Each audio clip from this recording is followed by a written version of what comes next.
Joining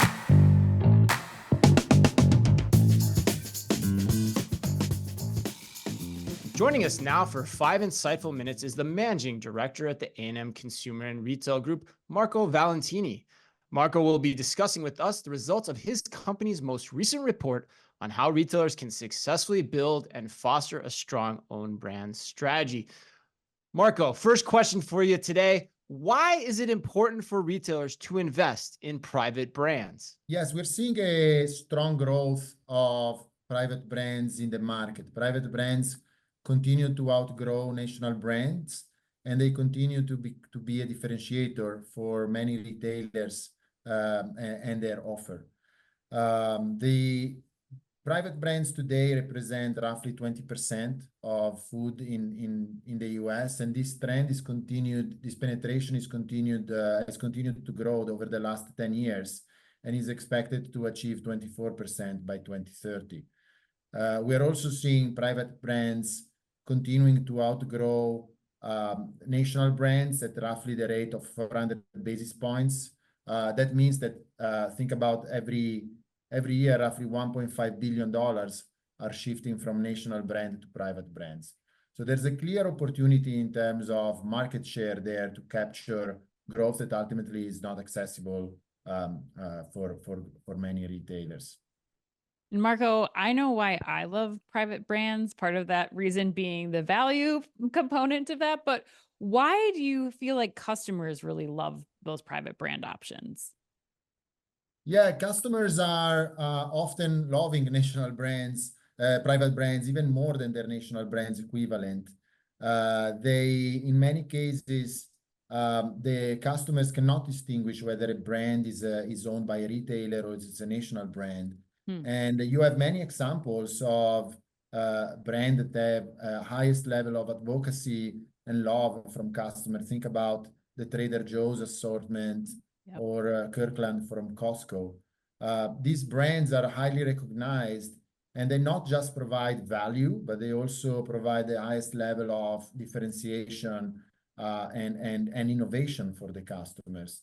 I would say that very often the minimum condition is to provide, a 30 to 40% price positioning below the national brand equivalent with the same level of quality. This is kind of the traditional positioning of national brands, but the most successful players have been able to innovate and also add the highest level of differentiation, innovation through, for example, unique product ranges, unique flavors, unique packaging, or capturing specific pocket of demands that are not normally served by national brands. Think about retailers, for example, that developed organic ranges, for example, 365 from Whole Foods, or think about retailers that have been able to develop premium ranges. Think about Private Selection of Kroger. Got it. All right, Marco, let's get you out of here on this. So for the average C-suite executive listening to this podcast, what should they do to accelerate their private label brand growth? Yeah, that's a very good question, Chris. It requires quite a lot of focus and discipline, right? I think the most important aspect of this is to build the commitment throughout the leadership team within the organization.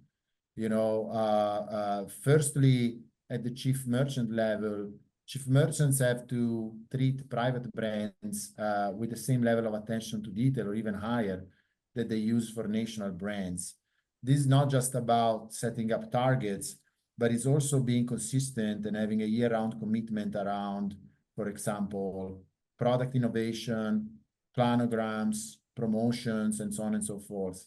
You need to have strong support from all the other functions. Think about supply chain to ensure availability of the product, procurement to kind of have the right vendor partnerships, and ultimately the execution in the stores. Marketing has to be highly engaged to provide, focus and investment to the development of the brands. Ultimately, the commitment to private brands have to start at the CEO and CFO levels, because they have to be able to align the entire leadership team of the organization around a shared goal and also a clear set of KPIs and targets. You know, the investments have to be measured to the ambition, and the private brand teams have to be right-sized and at the same time empowered to drive change. You need dedicated investments in branding, in marketing, but also in, for example, developing production capabilities with some of your suppliers.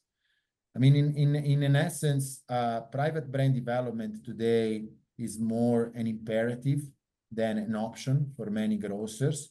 And, you know, you really need a strong commitment from the entire organization. But the good news are that the players that are able to achieve that positioning very often are delivering stronger market results and at the same time, strong shareholder results.